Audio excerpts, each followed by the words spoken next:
जी the पंच के नाजरीन अस्सलाम वालेकुम। आजकल इंटरनेट पे एक गाना जो है बहुत ही धूम मचा चुका है और वो गाना है धुरंधर, जो नई मूवी आई है इंडियन, उसका गाना है जिस पे अक्षय खन्ना को जो है डांस करते हुए देखा जा सकता है। बेसिकली ये जो इंडियन मूवी है ये कराची का जो इलाका है लियारी, उस पे बनाया गया है और लियारी को दिखाने की कोशिश की गई है। लियारी में जो गैंग वॉर 90s में और लेट 20s में जो चलती रही है, जिसमें बदनाम ज़माना रहमान डकैत और अरशद पप्पू वग़ैरह, इनको दिखाने की कोशिश की गई है और लियारी को उमूमी तौर पर दिखाने की कोशिश की गई है। और अक्षय खन्ना ने जो किरदार निभाया है रहमान डकैत का, उसकी बड़ी चर्चा है। तो इस हवाले से दो चार बातें करनी थी।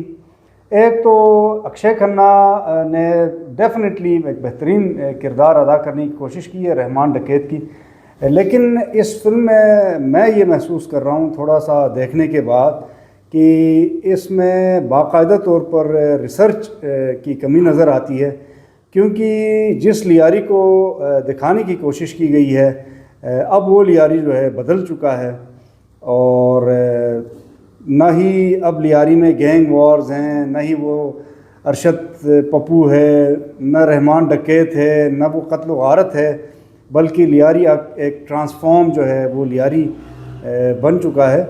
लेकिन इस फिल्म में वो पुराना लियारी जो है उसको दिखाने की कोशिश की गई है। और रहमान डकैत के बारे में भी एक दिलचस्प बात बताता चलूँ कि रहमान डकैत के सर के बाल नहीं थे, वो गंजा था। अगर ये अक्षय खन्ना भी गंजा ही ये रोल अदा करता, क्योंकि अक्षय खन्ना के भी बाल नहीं हैं, गिरे हुए हैं, लेकिन इस मूवी में अक्षय खन्ना के एक बड़ी विग टाइप की जो है ना वो सर पे रख के बालों के साथ दिखाया गया है, जिसमें वो एक अरबिक जो है गाने पे वो डांस करते हुए एक बोसीदा से घर में दाखिल होते हैं, जिसमें पहले से लोग डांस कर रहे होते हैं। ये दाखिल होते ही डांस करना शुरू कर देते हैं और इस डांस के बारे में भी सोशल मीडिया पे ये चीज़ें गर्दिश कर रही हैं कि अक्षय खन्ना ने वो जो कोरियोग्राफर थे उनसे परमिशन ली कि मैं भी क्या डांस कर सकता हूँ, तो उन्होंने परमिशन दे दी। तो ये इन्होंने स्टेप्स लिए हैं, स्पॉन्टेनियस डांस, ये भी एक ज़बरदस्त उनकी तरफ से ये एक परफॉर्मेंस थी कि वो स्पॉन्टेनियसली उसने ये डांस परफॉर्म किया है। और जो एक्सेंट है वो अगर रहमान डकैत ही बनना था, रहमान डकैत के कैरेक्टर को करना ही था, तो अक्षय खन्ना थोड़ी सी बलोच एक्सेंट में वो प्रैक्टिस कर लेते, क्योंकि रहमान डकैत जो है ना वो बलोच था। तो वो बलोच एक्सेंट में अगर ये चीज़ करते तो मेरा ख्याल है ये और भी अच्छा वो रोल प्ले कर सकते थे। साथ साथ अगर कोई बलोच गाना होता इस अरबिक गाने की जगह, और म्यूज़िक बेशक कुछ और हो लेकिन गाना थोड़ा सा बलोच लैंग्वेज में होता, तो थोड़ा सा और जो है परफेक्शन की तरफ ये मूवी जा सकती थी। इसमें जो लीड रोल्स थे जिनमें रणवीर सिंह हैं, संजय दत्त हैं। संजय दत्त ने हमारे बहुत ही मशहूर पुलिस ऑफिसर जो गुजरे हैं चौधरी असलम का जो किरदार है वो निभाया है। तो लेकिन अक्षय खन्ना आपको पता है कि पिछले 25-30 साल से वो इंडियन सिनेमा में थे, फिल्मों में वो काम करते रहे हैं, लेकिन पिछले 5-10 सालों में जब से उनके बाल गिरे थे उसके बाद से वो बहुत कम जो है वो फिल्मों में आते रहे हैं। छावा के बाद फिर ये एक ज़बरदस्त मूवी आई है अक्षय खन्ना की, और फिर से लोग कह रहे हैं कि भाई ये वाकई जो है सुपरस्टार हैं और विनोद खन्ना के बेटे हैं, तो ज़ाहिर बात है टैलेंट तो है।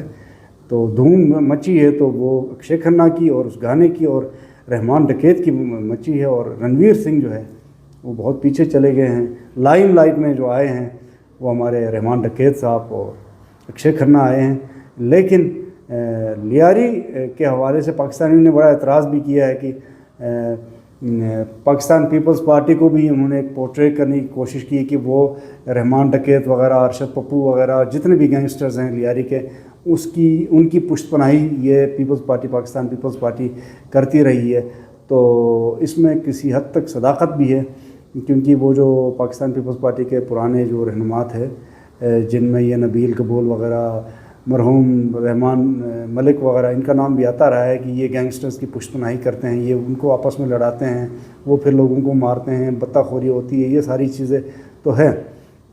और पाकिस्तान पीपल्स पार्टी ने ऐलान भी किया है, बल्कि ये कोर्ट में भी गए हैं कि इस मूवी के ख़िलाफ़ कानूनी कार्रवाई की जाए।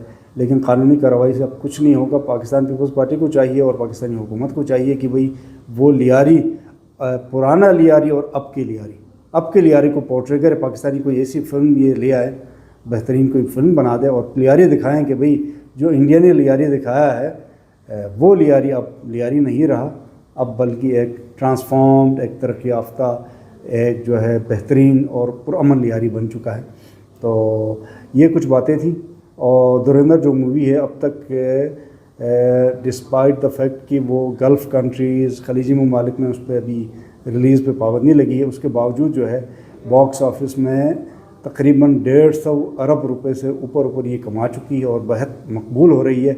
और जो भी लोग इंडिया में ख़ास कर ये मूवी सिनेमाज में देख के बाहर आते हैं तो वो सिर्फ़ उनके ज़ुबान पे एक ही नाम है, वो है अक्षय खन्ना, रहमान डकैत और बस लियारी गैंग वॉर। तो आगे देखते हैं कि ये बॉक्स ऑफिस में हिट होती है, कितने पैसे कमाती है। लेकिन एक बात तय है कि अक्षय खन्ना ने जो है अपना लोहा मनवाया कि बग़ैर किसी PR पब्लिसिटी के, बग़ैर किसी जो है सोशल मीडिया का सहारा लिए, किसी जो है लाइमलाइट में आए बग़ैर, फिर से उन्होंने अपना सिक्का जमाया। सिक्का इस तरह जमाया कि बतौर हीरो नहीं बल्कि बतौर विलन जो है अपना जो किरदार है बेहतरीन तरीके से अदा करके जो मैन कैरेक्टर्स हैं, जो लीड रोल्स हैं, उनको पीछे धकेल दिया।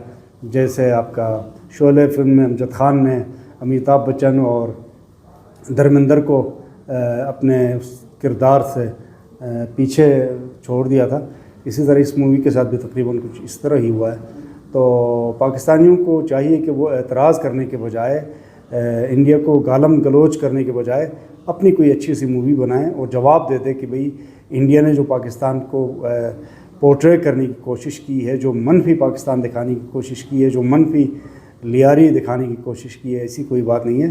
पाकिस्तान जो है आगे बढ़ रहा है, लियारी में अमन है, गैंगस्टर्स ख़त्म हो चुके हैं, रहमान डकैत जो है वो मर चुका है, अरशद पप्पू वो नहीं है। तो इस तरह की कोई मूवी अगर पाकिस्तान मूवी की शक्ल में ही दे दे तो बेहतर है। तो देखते हैं आगे क्या होता है, पाकिस्तानी इसका जवाब देते हैं नहीं देते हैं। लेकिन अक्षय खन्ना के लिए बेस्ट विशेस, बेहतरीन विलन का किरदार अदा किया है। बस एक ही कमी है, वो है सर पे जो विग लगा के आए हैं वो नहीं होना चाहिए था। गंजे अगर वो किरदार अदा करते तो वाकई वो रहमान डकैत ही बनते। तो क्योंकि रहमान डकैत जो है ना हमारे बदनाम ज़माना, वो गंजे थे। ठीक है, तो बस यही कमेंट था। बहुत शुक्रिया।